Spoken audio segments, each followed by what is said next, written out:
I guess what I would start out with is how excited we are as coaches and how excited the guys are to get started. I think we've seen a lot of improvement,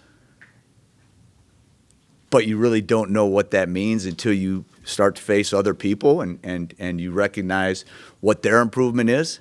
It's exciting with some of the new pieces we have and some of the evolution we've been able to make to see how that compares to the schedule we have this year, which is obviously going to be a lot of fun. It's going to be exciting. And now is the time to do that. Now is the time to do that. So we're going to go away for 2 weeks, and the rest of the world's going to shut off, and we're going to play football. Questions for Coach Jesse? So like mentioning the evolution beyond just having new players from the portal or freshman guys, what would you say that evolution is, or what do you think will be most different about the defense this season from what people saw here? So as you learn your guys and what they do best, I think you can do a better job of taking advantage of who they are. I think that we had a hard time being as multiple up front as we really would have liked to have been because everybody was learning each other and learning the scheme. So hopefully there's a lot more front multiplicity. That's what we feel like one of our cornerstones is. I think our third down identity wasn't as clean as we wanted it to be.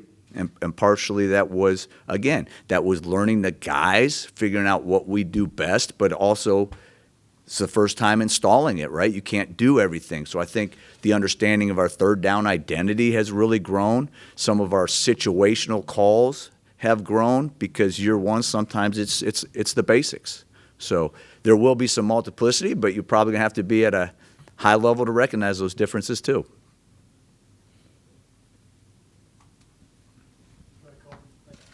Mike, one of the things that Luke said at Media Days was that there are going to be a lot more live sessions, a lot more full tackling here in training camp. What does that do for a defense that you're getting a lot more of those reps early on versus waiting for week one kind of? A lot of times you talk in recruiting to defensive recruits about what a great deal it is for them to play for a defensive head coach. And Coach Fick clearly is a overall head coach, but obviously we know what his background is, right? There's a lot of places where you can't have any live tackling in camp, where you can't touch any skill player. And it's pretty hard to get good at tackling the athletes that we have to face nowadays if you don't get to practice it. I always talk about this, right? If you're a basketball player, a jump shot's probably a pretty important part of your repertoire. If you're really committed to it, how many days out of the year can you practice your jump shot? Well, the answer is 365. Tackling someone to the ground, how many days a year can you practice that? Sometimes it's only the 12 games, right? What else is there in the world that say, okay, this is one of the most important parts of your job. You need to be very, very good at it, but we're not going to let you practice, right? So it's essential that we have some of those times. It's great that Coach, and it's good for both sides of the ball when it comes to ball security as well as tackling. But we are trying to find ways to be great tacklers, even though we can't do it 365 days out of the year. But it sure is nice to have it be more than just the 12, 13, 14 that happen on game days. Coach, what's it like to have a guy like Hunter Wooler on the sidelines and on the field for you guys? I am really excited about our leadership right now. I am very excited about Hunter, Jake Chaney, the names could be stacked beyond that, but specifically Hunter. Here's a dude who, A, understands ball and absolutely loves it. B, when your best players are your leaders, that's much more impactful, right? C, it's very, very, very important to him, and that rubs off big time too. He's a guy that can come off the field and communicate what he's seeing. That's really important as well. He can help everybody on the defense digest any adjustments that you're trying to make. But it's not just Hunter. I mean, like I mentioned Jake Chaney as well in the linebacker room. These guys are leaders, and they're intense leaders when it's appropriate too. That, if necessary, are going to back people against the wall and say, no, these are the standards of the Badger defense. So it's really cool that those guys, amongst others, are leading our crew. Coach, just can you talk about the inside linebacker room, how that might be a little different this year, and just at this stage what you've kind of seen from Jaheim and what he might be able to bring to the table? We have a couple rooms that are going to look a little bit different, and that's really exciting. And probably the inside linebacker room and the outside linebacker room are first and foremost in terms of how different they'll look. But inside linebacker room, Jaheim Thomas is a guy who has played a lot of football, has produced at all levels of college football, and is also a guy who knows us, knows Coach Fickle, knows myself, understands the expectations. Unlike most new guys walking in the door, he truly understands the culture. So that transition was really easy. Tackett Curtis is a guy who, quite honestly, if you ask me, even though I wasn't here at the beginning, he probably belonged here from the get-go because he's a Wisconsin type of dude. I mean, he's a bang your head against the wall football junkie that also loves it and wants to study it. So you feel like there needs to be more guys getting reps, and we feel like we're building that. You know, we can't have you name the position. I'm going to outside backers now because there's new faces there, but C.J. Getz played 800 snaps last year or something like that. Well, can you truly, at this level of ball, be at your physical best if you play that often? And we need to, as defensive coaches, and the players need to take the reins and prove they're ready for it, be able to play 22, 25, 28 guys so that we're playing our best at the end. And that's the key to those new faces and the competition within rooms. Coach, you mentioned you wanted to be more multiple up front. You picked up an addition in the transfer portal over the summer, Brandon Lane. What do you hope he can bring to this defense to, potentially take it to another level? I don't think it's any shock that defensive line, interior defensive line in particular, we needed to keep growing in terms of depth. That's a position that absolutely needs to be fresh every single snap because there's nothing else like it in sports where 700 pounds are just lining up to hit you in the mouth every single play. And if you even relax, you look foolish, right? He is a big, strong dude that, quite honestly, I think can have an impact because, well, A, he's a good football player, but B, it just gives us more ability to make sure we keep bringing in new, fresh faces so we're the ones doing the pounding, play in and play out. When it comes to up front, there's no secret in a Fickle team. It's going to be about winning up front, and we're an O-line, D-line driven program.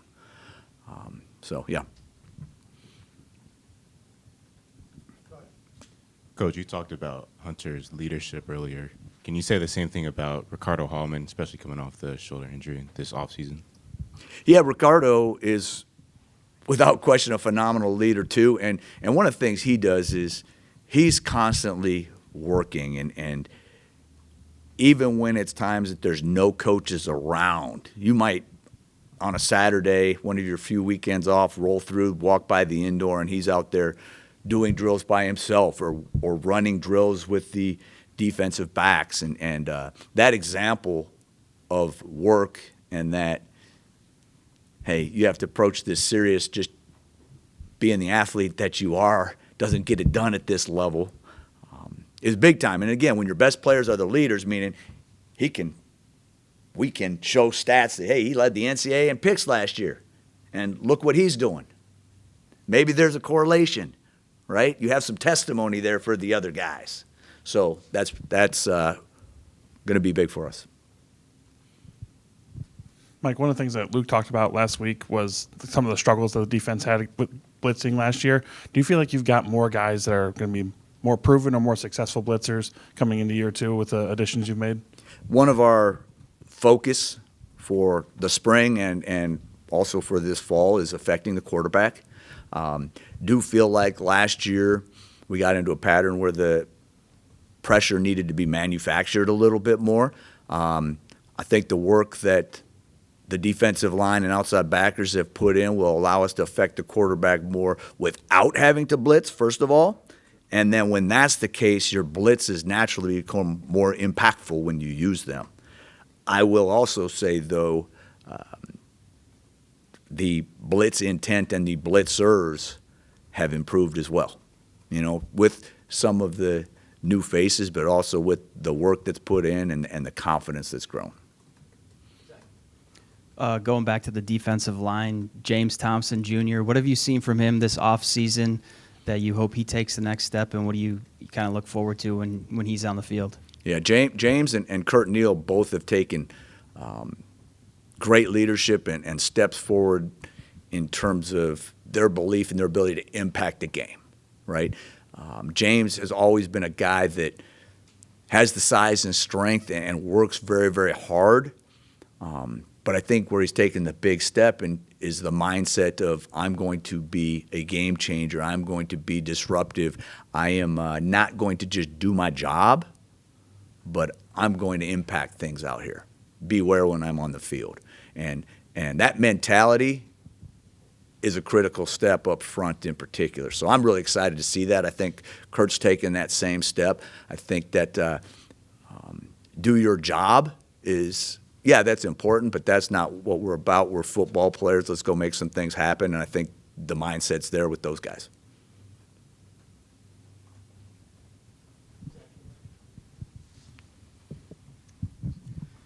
Mike, in the spring, we saw Austin Brown play slot a lot, and then towards the end of spring, it was Max Lofi kind of moving into that role. How do you view Austin's role, and how do you view the nickel spot? I think Austin and Max can both be fantastic nickels. I think they bring different maybe strengths. If you were to say what's their strengths in order 1, 2, and 3, those might be slightly different, which is good. It's like having the 1-2 punch at tailback. You got the big back, you got the speed back. Austin, he will continue in fall camp to play multiple spots. But the bottom line is, a lot of people have to do that for you to make sure you get your best players on the field at all times, right? We're talking about we need 22, 25, 28 guys to play on Saturday, but when it really comes down to crunch time, you need your best guys on the field, whether that's in the red zone, whether that's in the fourth quarter, whatever that is. When it's crunch time, you need your best players on the field. And as the year progresses with bumps and bruises, there needs to be some versatility in players to make sure you get your best players on the field. So I would imagine you're going to see both those guys at nickel, and I love the strengths that they both have.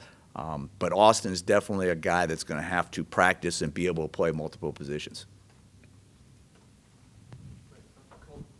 Mike, one of the big changes NCAA-wide this year was the use of the in-helmet communication. Just as a defensive coordinator and play caller, what's the impact for you being able to, just speak directly to, whoever you decide to put that green dot on?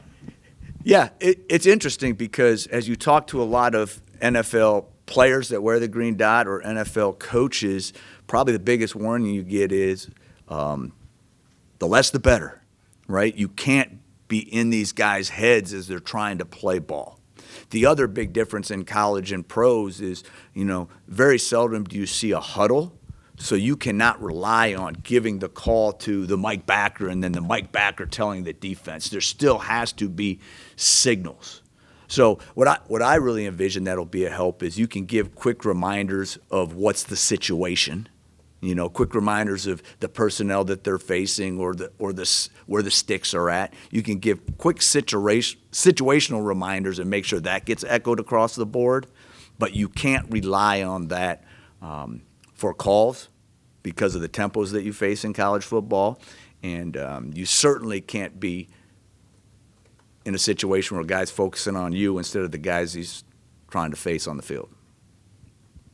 The other thing that I think is real interesting, one of our goals as a staff defensively, we've talked about it a bunch, is, hey, let's try to be the best at the new stuff. No one's going to be an absolute expert at the new stuff, but let's try to be better than everybody else. So what's the new stuff? It's that in-helmet communication. It's the use of the iPads on the sideline. There's some new rules in terms of who's allowed to be on the field as coaches. I think there's some new rules about numbers of headsets you can use. No one's going to know what's exactly the best, but let's put the time and effort into make sure that we do it better than the other guys, whether it's perfect or not. I say, Mike, you had half the 2024 scholarship class come in as, early enrollees. You had the other 11 come in during the summer, along with Brandon Lane as a spring transfer. Just during this time where was it baptism by fire or drinking out of a fire hose? How do you evaluate some of those younger players or those spring transfers to see if they can contribute? And you talk about interior defensive line, like whether it's Lane or even a Dylan Johnson. Mm-hmm. So the guys that come in the spring, there's two things. You have a nice long opportunity to recognize how quickly they learn and how quickly they pick things up, but you also get an opportunity to force them to hit that wall and maybe even start to sink a little bit, knowing that we're going to get to do this again in the summer and the fall so that we don't hit that wall. That's the advantage of coming in early. The guys that come in the summer, those guys we limit their calls. We don't try to put them on the same call sheet as the veterans, because if you did do that, it would be very hard to evaluate where their skill set is. Okay, so the advantage of coming in early, and we had a bunch of them, which is really good, we did force them to learn everything, hit a wall, then we got to hit it again in the summer, and we get to hit it again in fall camp. New guys, it'll be a little bit more, let's keep this simple, and let's see what they got.